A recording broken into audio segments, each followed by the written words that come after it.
ये बहुत ही significant movement थी जो कि 4 अगस्त को हमारे हुकूमत ने, हमारे प्राइम मिनिस्टर ने कि जिस तरह का नक्शा एक लिहाज से वो जारी किया। एंड प्रैक्टिकली टॉकिंग ये वो नक्शा था जो कि एक्चुअली पाकिस्तान का हिस्सा बनता था।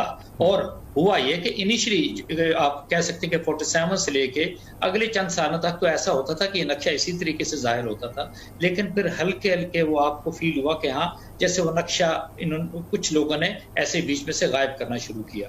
तो मेरा ख्याल है इस कश्मीर मूवमेंट के अंदर स्पेशली, और जो जिस तरह का 8 लाख इंडियन आर्मी ने हमारे कश्मीरी बहन भाइयों का मुहासरा किया हुआ है, बहुत सारे इकदाम हमारी हुकूमत ने किए, लेकिन मेरा ख्याल है सबसे बेस्ट एक्शन जो किया वो 4 अगस्त वाला था कि जिसके अंदर वो सारी चीजें, वो सारे एरियाज दिखाए।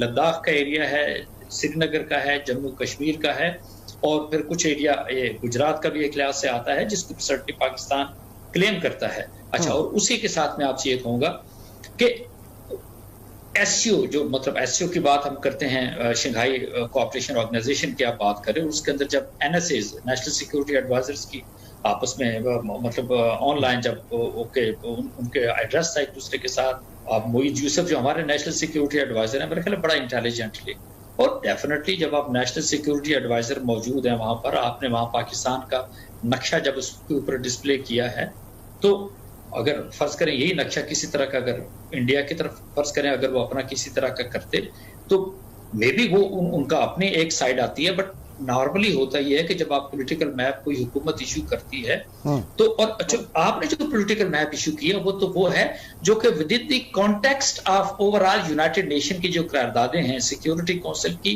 करारदादें हैं, वो उसको एक लिहाज से उसको मुकम्मल तौर पे मैं समझता हूँ कि कवर करती हैं। और जिस तरीके से फिर उसका जो एतराज था इंडिया का, उसको रद्द कर दिया गया उस कॉन्फ्रेंस के अंदर। और फिर हुआ क्या अजीब। हारिस नवाज साहब की तरफ चलूंगा। सर बताइएगा कितना सिग्निफिकेंट रहा ये 4 अगस्त का एक्शन, पाकिस्तान की कितनी स्मार्ट मूव आप इसे कहेंगे, और यकीनी तौर से इंडिया जो है वो इसके खिलाफ पूरी उसने कोशिश की। इवन अजित डोवल जो है वो इजलास से उठकर चले गए, वो पाकिस्तान की तकरीर के वक्त मौजूद नहीं थे, वो रशिया के तकरीर के वक्त मौजूद नहीं थे इस इजलास में। इस इजलास के हवाले से भी और इसकी सिग्निफिकेंट बताइएगा पाकिस्तान के लिए।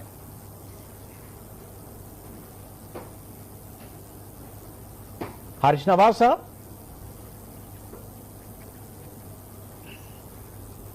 हारिस नवाज साहब को मेरी आवाज गालिबन नहीं जा रही।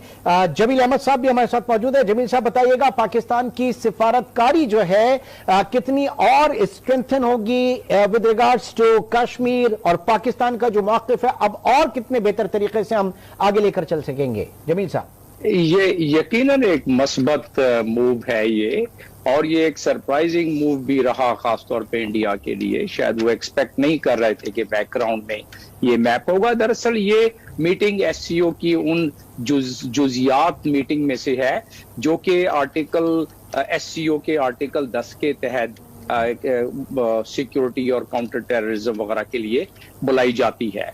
तो जब ये एससीओ की मीटिंग होती है तो उसमें मुख्तलिफ दर्जे के जो फोरम्स हैं उसकी भी, जैसे काउंसिल ऑफ मिनिस्टर्स हो गया, इसी तरह ये नेशनल सिक्योरिटी एडवाइजर का हो गया, तो इसमें तमाम ममालिक जो इसके मेंबर्स हैं, और इसकी अहमियत का एससीओ का इस तरह अंदाजा लगाना चाहिए कि बड़ा मजबूत फोरम है। दुनिया की इसमें 43% आबादी इसमें शामिल है, और उसके अलावा सबसे बड़ी बात यह है कि एससीओ को स्ट्रेंथ है चैप्टर 8 यूनाइटेड नेशंस के चार्टर के तहत, उसको स्ट्रेंथ है। यानी रीजनल ऑर्गेनाइजेशन जितनी भी होती हैं तो उनको एक यूनाइटेड नेशंस की स्ट्रेंथ है।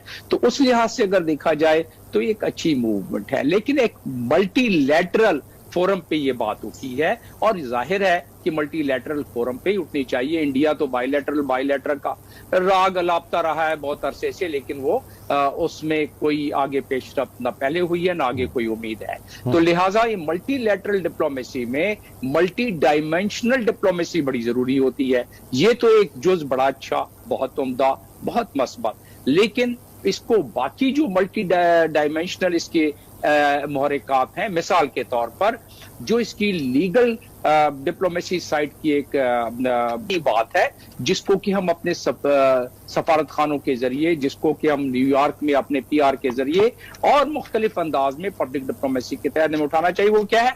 वो ये है कि जेनेवा कन्वेंशन के जो आर्टिकल्स हैं, खासतौर पे 28 आर्टिकल हो गया, आर्टिकल 8 हो गया, जो एडिशनल प्रोटोकॉल है, उसमें बड़ी क्लियरली दिया हुआ है कि कोई भी एक्यूपाइंग फोर्सेज या एक्यूपाइंग एंटिटी किसी लिहाज से एक्यूपाइड टेरिटरी की डेमोग्राफी को या उसकी हैयत को नहीं बदल सकता, और अगर वो ऐसा करता है तो उसका जिक्र दिया हुआ है कि वो it can go to the extent of war crime.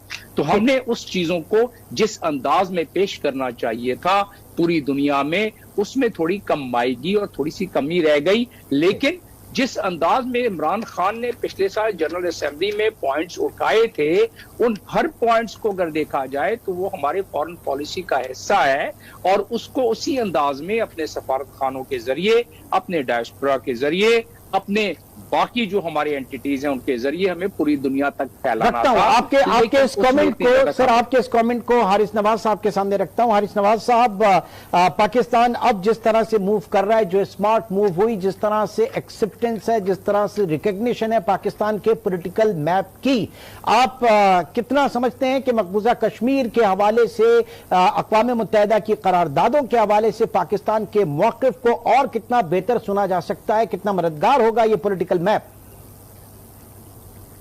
5 अगस्त को जो 2020 को पॉलिटिकल मैप इशू किया, it's a very timely and right decision. इस पे इंडिया को इतनी तकलीफ हुई है कि यू कांट बिलीव। और फिर सेकंड ये कि you have legitimised your claim on all जो इंडिया ने कब्जा जबरदस्ती किए हैं, और उनको डिफरेंट कलर में शो किया गया, जिससे ये पता चला कि वाकई ये, और जो यूनाइटेड नेशन में के पास भी रिकग्नाइज है वहां पर।